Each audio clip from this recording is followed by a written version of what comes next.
All right, so what's step one, the most crucial step? So the first thing we're going to do is we're going to turn off the water. If you don't know how to turn off the water, that's a problem. Because you need to turn off the water before you cut any pipes. Otherwise you will flood your entire house. So the first thing we're going to do is cut off the water. I will show you how to do that because you never know. Sometimes you have a leak and people don't know where the water is, and that's a problem. You don't have time to wait for somebody to come and show up. So I'm going to show you how we can shut off our water 2 ways in our house. So let's go show you how.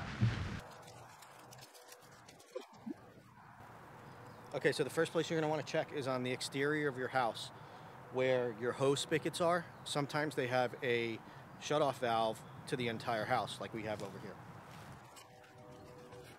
So as you can see here, this is our hose with a stub out for the hose, and then this right here is a valve to shut off the water supply into the house.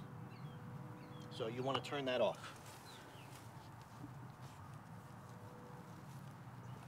Normally, if it's running perpendicular to your pipe coming up, that means it's off. When it's straight up and down and it's running with the pipe, that means it's on. So right now it's on, now it's off. Now, would that be enough to do work on the house? Yes, that's going to cut the water 100% to the house. If you don't have one of these anywhere on the outside of your house, the next thing you want to do is look for your box, which contains the plumbing stuff running in from the water line from the street.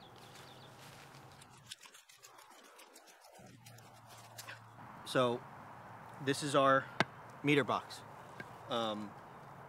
Depending on where you're located, sometimes they're in the ground, sometimes they're on the side of the house. It all depends, but basically it's just a box. It could be concrete, it could be plastic, and in the box,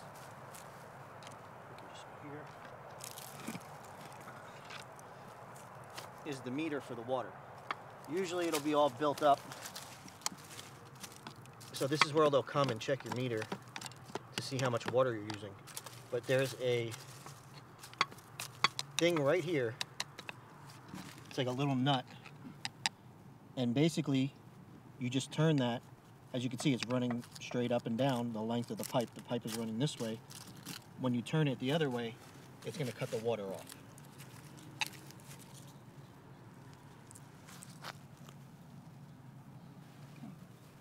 So they make a special tool.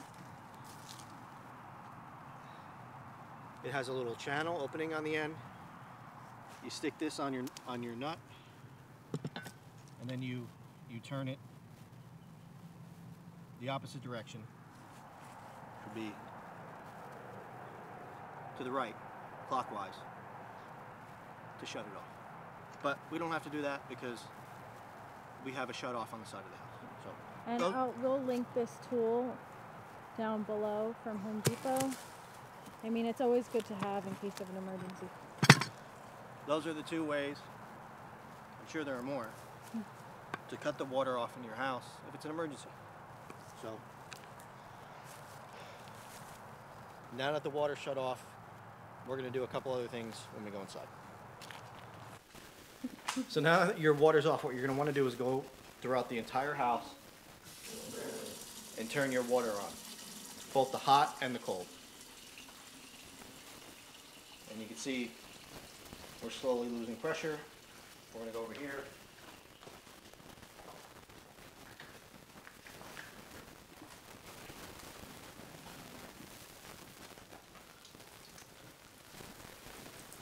This, flush the toilet. And the purpose of this is you want to drain as much of the water out of the lines as possible, so that way when you're cutting your pipe, you don't have water just left in the line coming out on you on the other end.